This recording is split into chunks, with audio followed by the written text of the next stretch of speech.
Olá a todos, estamos aqui para mais um dia do orgulho pagão. E nesse dia, né, para esse momento, nós vamos falar de Anubis. Né? Anubis é um nome grego, na verdade, é um nome que veio para a gente de uma forma grega. O nome em hieroglifo, né, em língua egípcia, é Ampu, que significa eis-me aqui. Tá? Então, quem é Anubis? Eis-me aqui. É aquele que no momento, né, é, no caso do rito funerário, né, é aquele que no momento da morte ele se aproxima, né, e eis-me aqui. Ele será o guardião. É ele que vai, né, ele vai levar você, né, é ele que vai levar você para as passagens do mundo inferior, para o julgamento do mundo inferior. Okay? Mas isso aí não tem nenhuma relação com o mundo dos vivos? Claro. Né? O livro dos mortos, ele, apesar de falar dos mortos, tem uma relação clara com o mundo dos vivos. E no mundo dos vivos, quem é esse Anubis? Ele é aquele que abre os caminhos. É aquele que protege você na vida e na morte. É aquele que quando você sai de casa, né, protege você e a sua casa. É aquele que quando alguém entra na sua casa, eis-me aqui para proteger a sua casa. Tá? Então Anubis tem essa característica. Uma outra faceta do Anubis com outro nome, né? Uma outra versão do Ampu, né? Ampuat, ele na verdade abre os caminhos. Ele abre, afasta aquilo que está impedindo o seu desenvolvimento, né? O seu desabrochar, a sua iluminação. Então, o Anubis ele tem duas funções básicas. Uma de abrir os caminhos, né? A outra de proteger, né? E estar com você nas horas, vamos dizer assim, mais difíceis. Tá? Então, essa é uma forma. Os antigos egípcios, quando faziam um contato, né? Quando os antigos egípcios faziam uma prece ou oferendas aos Anubis, né, tinham em mente uma parte do que eu estou te dizendo aqui. Tá? Mas como podemos fazer uma oferenda para Anubis? Né? Como é que podemos tratar com esse Deus? Né?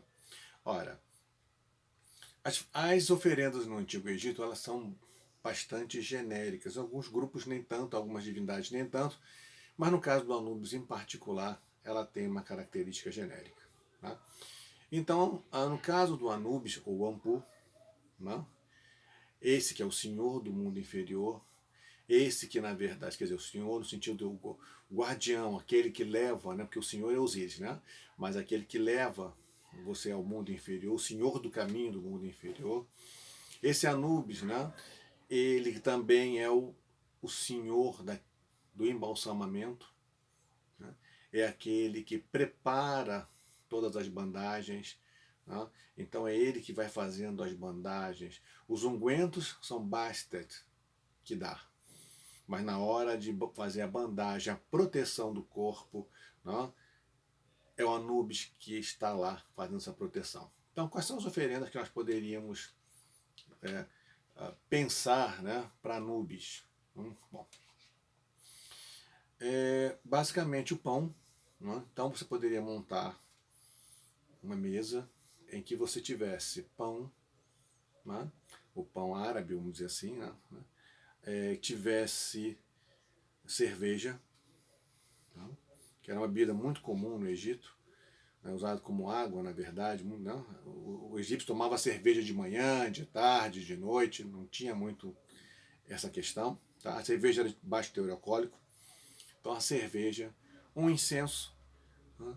Um incenso do seu gosto. Mas se você pensar em termos de fragrâncias egípcias, aí nós temos o jasmim, o lírio, o lótus, a mirra, o olíbano, tá? Seriam, vamos dizer assim, perfumes, né, mais comuns do Egito. O que poderíamos além disso? Então nós temos aí o incenso, nós temos a cerveja ou a água, nós temos o pão ázimo, você poderia usar tâmaras, né? Não haveria nenhum problema. E mais recentemente outras frutas, né? Apesar que as uvas, por exemplo, a maçã entra tardiamente, mas uvas poderiam ser utilizadas. Então você teria uma mesa em que teria pão, cerveja, o incenso, as uvas, uma imagem de Anubis, que pode ser uma imagem que você tem em casa, uma imagem impressa, tá? Não importa, tá? E aí você faça uma prece do seu coração. Existiam várias preces no Egito antigo, mas na verdade as preces, as invocações feitas, as solicitações feitas pelo seu coração são sempre as mais poderosas. Ah, mas em que momento eu posso fazer isso? A qualquer momento, de manhã, de tarde, à noite, qualquer dia.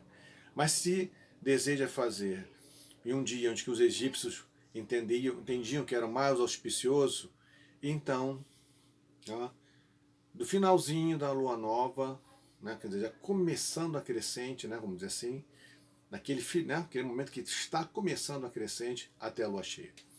Esse é o momento mais auspicioso para qualquer solicitação, qualquer oferenda, qualquer prática mágica com relação às divindades do Antigo Egito e com relação a Anubis. Né? Alguns poderiam perguntar por que a cabeça de cachorro? Não? Não? Na verdade, isso tem uma relação com a necrópole. Não? Tem uma relação que o cão era um animal que ficava muito próximo dos cemitérios.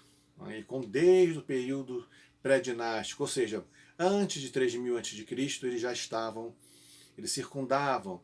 Né? E os egípcios entendiam que isso era uma forma de proteção, né? Que os cães estavam ali para proteger os seus entes queridos. Ok?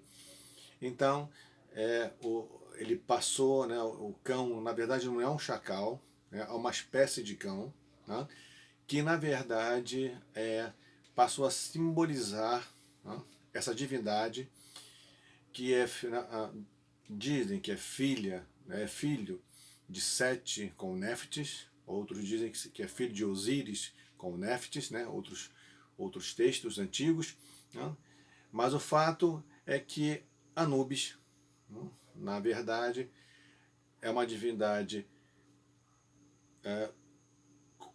que tem bastante carinho no mundo egípcio, não muito no mundo greco-romano, apesar de haver expressão de Anubis, né, entre os romanos em Pompeia, por exemplo, ok? Você pode encontrar uma expressão, uma forma de Anubis, uma divindade similar, quer dizer, é um Anubis, mas de uma forma greco-romana, uma forma romana, tá? Vou falar um pouco dessa história, mas a principal capacidade de Anubis, então, é essa psicopombo, de te levar para uma outra dimensão, né, a dimensão dos mortos, mas eu não estou morto, estou vivo, então, de te levar para o estado de consciência, né, de proteger diante de um estado de consciência que você está chegando, né, de abrir os caminhos para um estado de consciência que você vai atingir, quer dizer, essa é a ideia, né? Quer dizer, essa é as principais, né, funções de Anubis enquanto um ser vivente. Né? Devemos pensar sempre, em termos de Egito, que o egípcio antigo vai entender como um contínuo a questão de morte, e, né, vida e morte. Isso acontece em várias sociedades antigas. Né? E nesse contínuo, né, o Anubis, né, toda a prática funerária, religiosa, né, ela tem uma parte nesse mundo dos mortos, mas ela também pode ser revertida para o mundo dos vivos. Então, o livro dos mortos, né, que o certo capítulos para sair ao dia, hoje nós, egiptólogos, entendemos, nós pensávamos assim, que ele era para ser utilizado em vida também. Só que só recentemente, nos últimos 4 ou 5 anos, né, foram descobertos textos que foram produzidos de tal forma que demonstra que esse texto, né, que estes capítulos também eram utilizados pelos vivos. Assim, Anubis é uma divindade transcendental, de um ponto que as pessoas entendem mais como aquele que está ligado ao rito funerário, mas também podemos pensar nele como aquele que abre os caminhos, auxilia no processo do estado alterado de consciência, da tomada de consciência. Okay? A cor negra é a cor da transição, da transformação. É sair de um estado, não? Um estado de decomposição, né? Para um estado de iluminação. Então, o negro para o egípcio é toda a transformação do ser. Que isso possa ajudá-los, não? Nesse dia, né? Em homenagem ao dia do orgulho pagão, não? E sempre estaremos aqui, não? Auxiliando nos cursos com o Cláudio no Círculo de Brigante. O Cláudio e a Patrícia. Um abraço a todos.